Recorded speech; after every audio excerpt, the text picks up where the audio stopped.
अशहदु अन्ना मुहम्मदुर रसूलुल्लाह। खुरासान के इलाके से ऐसे लश्कर चलेंगे जिनके सया झंडे होंगे और उनको कोई रोक नहीं सकेगा, यहां तक कि वो एलिया में आके नस्ब हो जाएंगे। और खुरासान का हार्ट है आज का अफगानिस्तान। हुजूर के जमाने में अफगानिस्तान के नाम से कोई मुल्क नहीं था।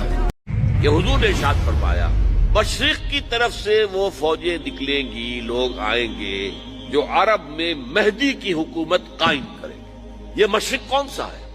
अरब के मशरिक में आप चलिए, ईरान भी आ जाएगा, अफगानिस्तान भी है, पाकिस्तान भी है, और अगर उसे और तोसी दे तो हिंदुस्तान भी है।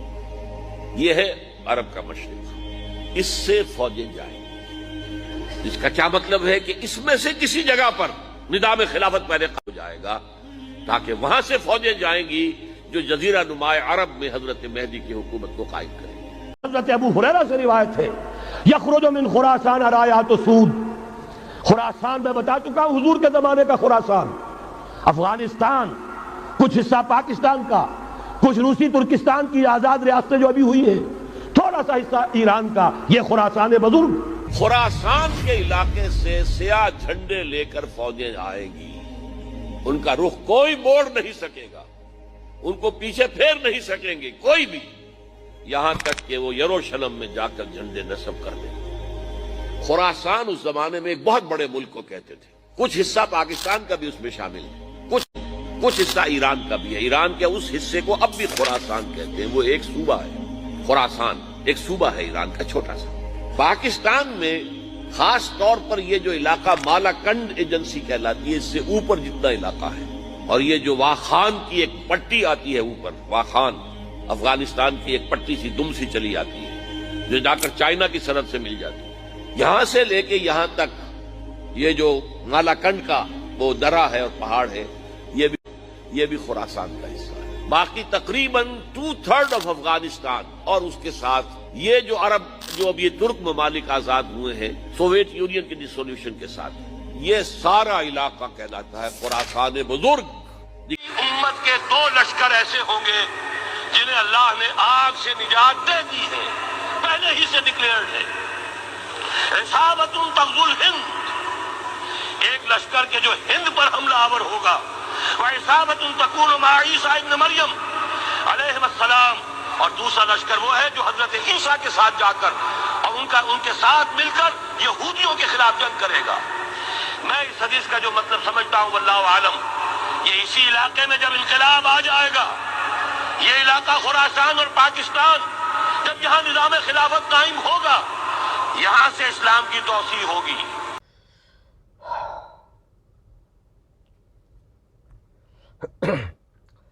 अस्सलामु अलैकुम रहमतुल्लाहि व बरकातहू। आज 17 अक्टूबर 2025 है, जुम्मा का दिन है। सुबह के 9:07 हो रहे हैं और आज की ये पहली वीडियो है। और जैसा कि मैं पिछले हफ्ते आप लोगों को बताया था कि मैं अगले हफ्ते अफ़गानिस्तान और पाकिस्तान की जंग के बारे में वीडियो बनाऊंगा, इसकी रियलिटी आप तक पहुंचाऊंगा, हकीकत क्या है इस जंग के पीछे। दरअसल बात ये है कि पहले वीडियो में भी मैं बता चुका हूं, कुछ हफ्ते पहले वीडियो में, 2-3 हफ्ते के पहले वीडियो में, फिर से मैं दोहराता हूं बार बार, क्योंकि अक्सर जो हिंदुस्तानी हिंदू है ना, और हिंदुस्तानी दूसरे पुलिस वाले, इंटेलिजेंट जो NIA, CID, CBI, ATS, ये सब जो डिपार्टमेंट है, फौजी डिपार्टमेंट है ना, ये सब जो कल वाकया हुआ उसे भूल गए। आज जो वाकया उसकी चर्चा की है, फिर कल सुबह होगी तो आज की भी वाकया को भूल जाएंगे। तो मैं ये बताना चाहता हूं कि हिंदुस्तान को, हिंदुस्तान की आवाम को, हिंदुस्तान के इंटेलिजेंट को, हिंदुस्तान की फौज को इस बात पर गौर करना चाहिए कि अभी अभी फिलहाल हमारे देश में क्या हुआ था और अब क्या हो रहा है। कुछ वाकया मैं बता दूं।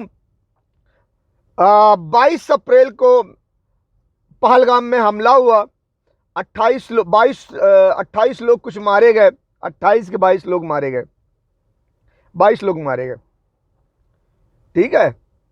22 लोग या 28 लोग कुछ मारे गए, जो भी मारे गए ध्यान में नहीं रहता यार।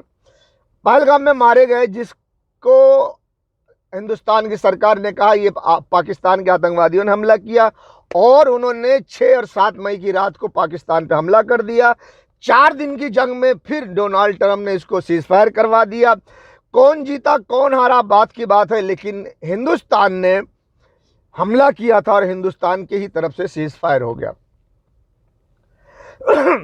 अब हिंदुस्तान के प्रधानमंत्री और हिंदुस्तान की मीडिया और हिंदुस्तान के लोग ये कह रहे हैं कि पाकिस्तान रोने लगा, गिड़गिड़ाने लगा, हमने सीज फायर करवा दिया, जबकि तब से लेकर आज तक पाकिस्तान अकड़ रहा है और उसने अपने ARY पे प्रोग्राम भी चलाया और उसने हिंदुस्तान को मारा, आज तक बयान कर रहा है।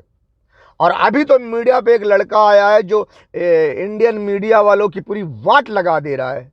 एक हल्की सी झलक इसी में वीडियो में पहले मैं थोड़ा दिखा दूंगा कि किस तरह से उसने अर्नब गोस्वामी को भी वाट लगाया और मेजर गौरव आर्या साहब को भी वाट लगाया, उनको मुंह बंद कर दिया, और दूसरी मीडिया की लेडीज महिला श्री को भी वाट लगा दिया।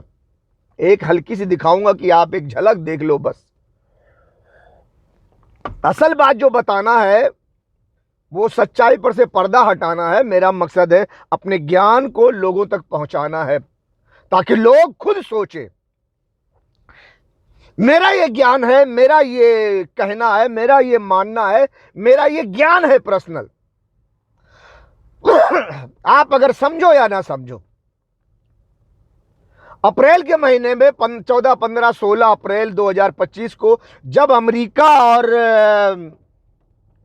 ईरान की बातचीत चल रही थी मस्कत में, ओमान में, ईरान नहीं झुका, अमेरिका झुकाना चाहता था, अपनी हर बात ईरान से मनवाना चाहता था, ईरान नहीं माना, तो जाके 22 तारीख को पहलगाम में हमला हुआ और 6-7 मई की रात में हिंदुस्तान ने हमला कर दिया पाकिस्तान पर। और पाकिस्तान वालों ने फिर दूसरे दिन 7 मई को सुबह 4 बजे हिंदुस्तान को पीटना शुरू कर दिया। 3 दिन में ही 2 दिन में जबरदस्त धुलाई की हिंदुस्तान की, और हिंदुस्तान ने फिर डोनाल्ड ट्रंप को बुलवा के सीज फायर करवा दिया। अब सीज फायर होने के बाद मैंने पहले ही बताया था 6 और 7 की मई की रात को हमला हुआ था।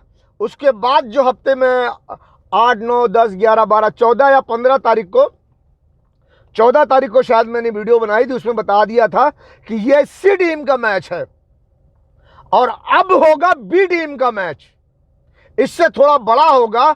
और अब ये 4 दिन में जो मार खाए हैं इस पर हिंदुस्तान, अमेरिका और इजराइल ये सब बैठकर डिस्कस करेंगे और बातें करेंगे।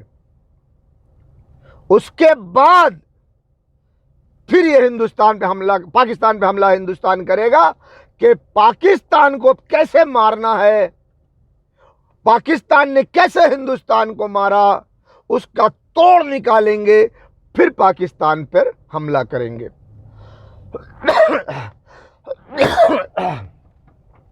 तो पाकिस्तान को मारने के लिए हिंदुस्तान, अमेरिका और इजराइल ने ये सब ने एक तोड़ निकाला, बहुत जबरदस्त उन्होंने चाल चली।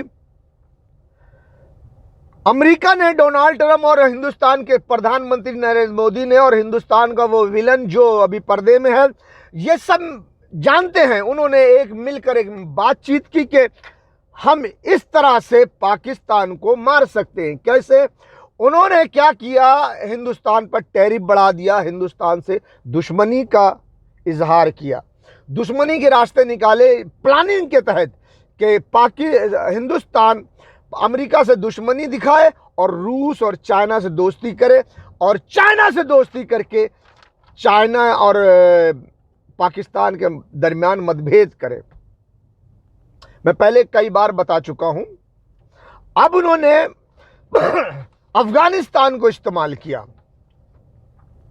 अफगानिस्तान को इस्तेमाल किया पाकिस्तान को कमजोर करने के लिए।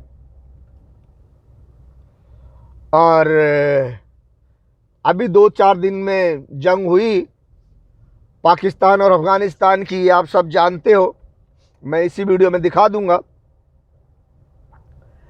ज्ञान की बात यह है, सोचने समझने की बात यह है कि हिंदुस्तान 140 करोड़ आबादी का मुल्क और जनसंख्या वाला मुल्क 25 करोड़ पाकिस्तान से किस कदर मार भी खाया और डरता भी है कि पाकिस्तान को मारने के लिए उसने रूस और चाइना को धोखा दिया, अमेरिका से मिलकर अमेरिका से दुश्मनी दिखाया और रूस और चाइना से दोस्ती दिखाया। क्यों? पाकिस्तान को अलहदा करने के लिए, अलग थलग करके पाकिस्तान को मारने के लिए। और अफगानिस्तान को इस्तेमाल करके पाकिस्तान पे हमला करवाया, अफगानिस्तान पाकिस्तान की जंग को मसल्लत किया ताकि पाकिस्तान कमजोर हो। आप लोगों ने शुरू में देखा होगा कि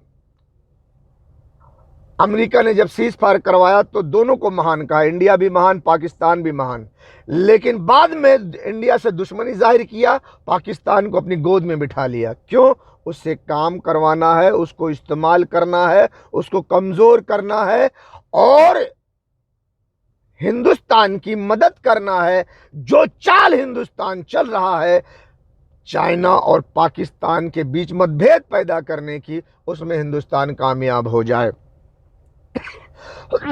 उसमें हिंदुस्तान कामयाब हो जाए ताकि जब पाकिस्तान कमजोर होगा तो पाकिस्तान को मारना आसान हो जाए। अफगानिस्तान में भी अमेरिका के दल्ले हैं। जैसा कि लोग ये समझते हैं कि अफगानिस्तान से अमेरिका हार के भाग गया, तो गलत फहमी है तुम्हारी। अमेरिका हार के नहीं भागा, बल्कि दोहा में एक एग्रीमेंट करके गया, और दोहा में जब एग्रीमेंट हुआ तो उस एग्रीमेंट के तहत ये सब था कि हम इतनी तारीख को अफगानिस्तान छोड़ के चले जाएंगे, और वो छोड़ के चले गए। लेकिन जाने से पहले बेवफाई का इंजेक्शन अफगानिस्तान को लगा के गए। पूरे अफगानिस्तान में बड़े बड़ी जगह पर अपने दल्ले फिट करके गया अमेरिका कि हमारा काम होता रहे, जैसे हम जरूरत पड़ेगी हम अफगानिस्तान को इस्तेमाल करते रहेंगे। दिखावे कि वो कट्टर तालिबान मुसलमान है, लेकिन दर हकीकत में वो अमेरिका के पिट्ठू हैं, अमेरिका के दलाल हैं, जिसको अमेरिका बिठा कर गया है। और जो बड़े बड़े पोस्ट पर तालिबानी थे, जो सच्चे मुसलमान थे, उनको इन गद्दारों ने मिल करके अमेरिका को खबर पहुंचा के अमेरिका के जरिए ड्रोन से हमला करवा के सच्चे तालिबानियों को मरवा चुके हैं। जो सच्चे तालिबान थे उसमें बहुत ज्यादातर बड़े बड़े जो थे उनको मार दिया गया है। अब जो है वो बड़े बड़े पोस्ट पर सच्चे तालिबान को वहां से हटा दिया गया है और वहां पर गद्दार तालिबानों को बिठाया गया है। अब वो नाम के तालिबान हैं। बहरहाल हमें इससे कोई मतलब नहीं, मैं बताना चाहता हूं अफगानिस्तान में अमेरिका के पिट्ठू तालिबानी शक्ल में भरे पड़े हैं, क्योंकि अमेरिका उनको छोड़ के गया है अफगानिस्तान को इस्तेमाल करने के लिए। बहरहाल हिंदुस्तान अब अफगानिस्तान को इस्तेमाल करके पाकिस्तान को कमजोर करना चाहता है। एक टाइम था कि यही हिंदुस्तान तालिबान को कहता था गुड तालिबान, बैड तालिबान। ये जो तालिबान है ये बैड तालिबान है, हम तालिबान को सपोर्ट नहीं करेंगे वगैरह वगैरह मोदी जी ने कहा था। आदित्यनाथ योगी जी ने कहा था कि तालिबान को सपोर्ट करना मासूम बच्चियों का अपमान करना है। तालिबानी मानसिकता कि वो तालिबानी मानसिकता बहुत खराब है, वो अपनी बच्चियों को स्कूल नहीं जाने देते, एजुकेशन नहीं, और ये नहीं वो नहीं, अपने बच्चियों पर जुल्म करते हैं, उनको नकाब पोश रखते हैं, कहीं जाने आने नहीं देते, दुनिया भर की बातें कर रहे थे। वो सब मैं ज्यादा नहीं बोलना चाहता, लेकिन आज पिछले 2-4 दिनों में जब तालिबान के फॉरेन मिनिस्टर मुत्तकी साहब हिंदुस्तान आए, उनको बुलाया गया तो तालिबानी मानसिकता और तालिबान साहब के फॉरेन मिनिस्टर मुत्तकी साहब ने ये शर्त रखी कि हमारी मीटिंग में कोई औरत ना आए, बुर्का पहन के भी ना आए। अब जिसके लिए रूबिया लियाकत साहब ने कहा कि हमें मतलब पड़ने पर अगर बुर्का भी पहनना पड़े तो हम क्यों नहीं पहनेंगे, तालिबान को हमें इस्तेमाल करना है, अगर वो बुर्का पहनने के लिए भी बोलेंगे तो हम पहनेंगे, वगैरह वगैरह। थोड़ा सा ऐसी बातें करते, उनकी एक वीडियो में ये बातें मिली है मुझे। और अंजना होम कसब भी तालिबान की उस मीटिंग में नहीं जा सकी। मैं कहना यह चाहता हूं कि तालिबान अपने अफगानिस्तान में जो कानून लागू करता था उसकी तालिबानी मानसिकता थी। तालिबान का अपना कानून था, मुसलमान औरतों को नकाब पोश रहना तो अच्छी बात है, लेकिन उसको भारत के लोगों ने तालिबानी मानसिकता करके इतनी बुरी बुरी बातें कही थी। आज वही तालिबान का फॉरेन मिनिस्टर मुत्तकी आकर अपना तालिबानी मानसिकता, अपना तालिबानी कानून हिंदुस्तान में स्थापित कर दिया। और यह हुकूमत जो हिंदू राष्ट्र बनाने वाली, कट्टर हिंदू, राम राज्य लाने वाली, हिंदुत्व की कसम खाने वाली और राज्यसभा में अखंड भारत की तस्वीर लगाने वाली ये हुकूमत हिंदू, उसी तालिबान के कानून के सामने हिंदुस्तान में भी सजदा कर लिए और तालिबान की मीटिंग जहां हुई वहां पर किसी औरत को जाने नहीं दिया। तालिबानियों ने हिंदुस्तान को अपने घुटने पर टिका दिया कि देखो, हम तालिबानी मानसिकता के लोग अपने अफगानिस्तान में तो तालिबानी कानून लागू करते हैं, लेकिन अगर हम हिंदुस्तान भी आ जाएं तो हिंदुस्तान में भी हमारा कानून लागू होगा। अब हिंदुस्तान ने तालिबान की इस मानसिकता को सजदा कर लिया, मान लिया ये कानून कि भाई ठीक है, हमारी महफिल में कोई औरत नहीं आएगी। आप जब कट्टर हिंदू थे, राम राज ला रहे थे, अखंड भारत बना रहे थे, हिंदू राष्ट्र बना रहे थे, तो आपने तालिबानी को सजदा क्यों किया? तालिबानी मानसिकता को कबूल क्यों किया?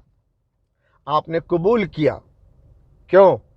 इसलिए हर हिंदू इस बात को समझ सकता है। और हिंदुस्तान के मीडिया पर रूबिया लियाकत ने यह बयान भी कर दिया कि अगर हमें ज़रूरत पड़ी तो हम बुर्का भी पहन लेंगे, तो क्या हुआ, हमें तालिबान की ज़रूरत है, हमें तालिबान को इस्तेमाल करना है पाकिस्तान के खिलाफ। तो मतलब अब यहां सोचने की ज़रूरत है।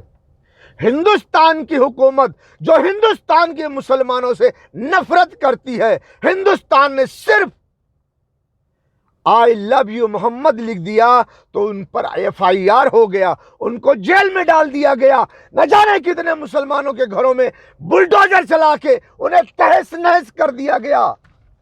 लेकिन तालिबान से आए मुत्तकी साहब अफगानिस्तान के तालिबानी फॉरेन मिनिस्टर के हुक्म के सामने हिंदुस्तान की हुकूमत ने सजदा करके उनका कहना मान लिया।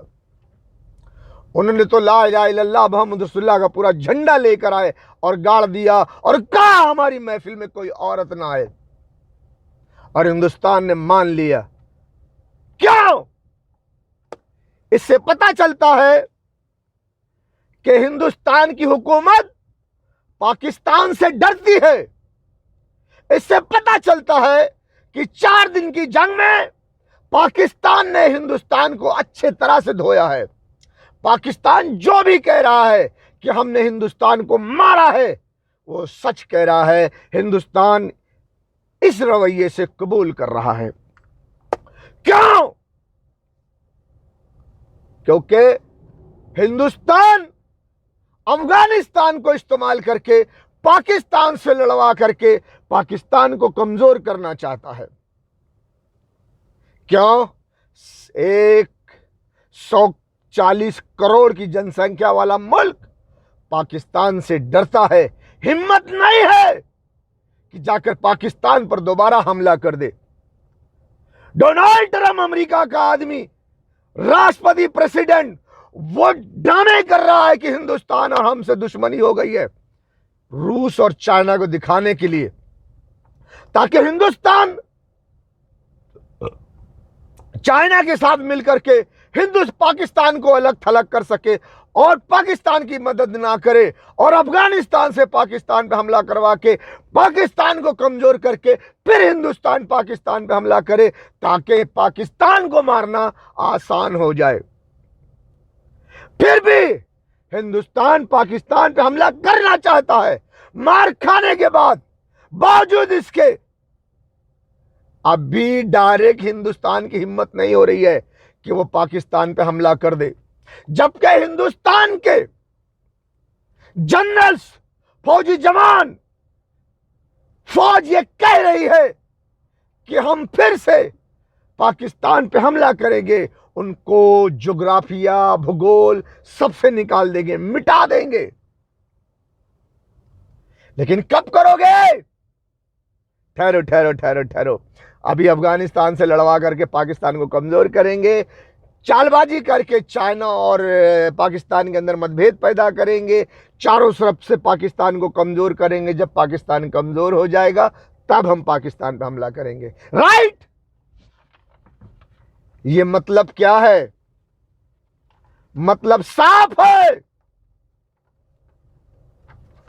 कि पहलगाम में पाकिस्तान ने कुछ नहीं किया, हिंदुस्तान की सरकार ने ही अपने लोगों को मरवा करके पाकिस्तान पर हमला करने का जवाब बनाया। क्या मैं गलत कहता हूं कि जब अमेरिका से ईरान नहीं झुका तो अमेरिका और हिंदुस्तान ने मिलकर के पहलगाम में आतंकवादी हमला करवाया ताकि पाकिस्तान पर हमला किया जाए और पाकिस्तान पे हमला करके ईरान को 2 न्यूक्लियर मारी जाए, क्योंकि ईरान पूरे गल्फ के पेट्रोल पर कब्जा करने के रास्ते में बहुत बड़ा कांटा है अमेरिका के सामने। वो पूरा इजराइल, अमेरिका ने पूरा जोर लगा दिया, लेकिन पूरे गल्फ पे भी कब्जा नहीं कर पाए, क्योंकि ईरान खड़ा है, ईरान नहीं डरा अभी तक। इसके लिए ईरान को मारना शर्त है, जरूरी है, और ईरान को मारने के लिए पाकिस्तान पे हमला जरूरी है। इसीलिए पाकिस्तान को मारने के लिए पहलगाम में हमला करवाया गया। 4 दिन की जंग में पाकिस्तान से मार खाए, फिर खुद ही सीज फायर करवा के अब वो पाकिस्तान और हिंदुस्तान की नफरत दिखा करके हिंदुस्तान और अमेरिका के दरमियान दुश्मनी दिखा के चाइना को इस्तेमाल करना चाहते हैं। चाइना और पाकिस्तान के बीच में मतभेद पैदा करके चाइना को रोकना चाहते हैं कि वो पाकिस्तान की मदद ना करे, जिससे कि हमको पाकिस्तान को मारने में आसानी हो जाए। बात समझ में आई? इसका मतलब सही है ना कि हिंदुस्तान अमेरिका के लिए काम कर रहा है, क्योंकि अमेरिका ने हिंदुस्तान को पैसा दिया है। अब अगले वीडियो में मैं बताऊंगा कि अफगानिस्तान जो पाकिस्तान की जो जंग हो रही है, दरअसल ये प्रैक्टिस है, थोड़ा लड़ झगड़ कर फिर एक हो जाएंगे और अफगानिस्तान, पाकिस्तान, ईरान ये सब का एक गुट बनेगा। फिर हिंदुस्तान मार खाएगा और कुछ आगे बताऊंगा, आप उसे सुनिए अगले वीडियो में।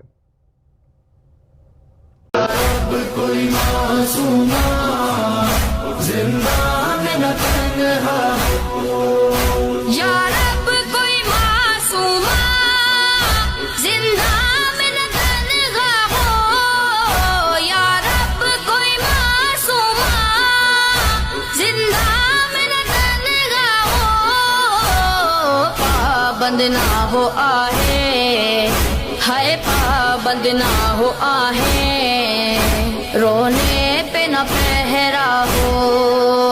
या रब कोई मासूमा जिंदा में न तन्हा हो, या रब कोई मासूमा जिंदा में न तन्हा हो, या रब कोई मासूमा जिंदा में न तन्हा हो।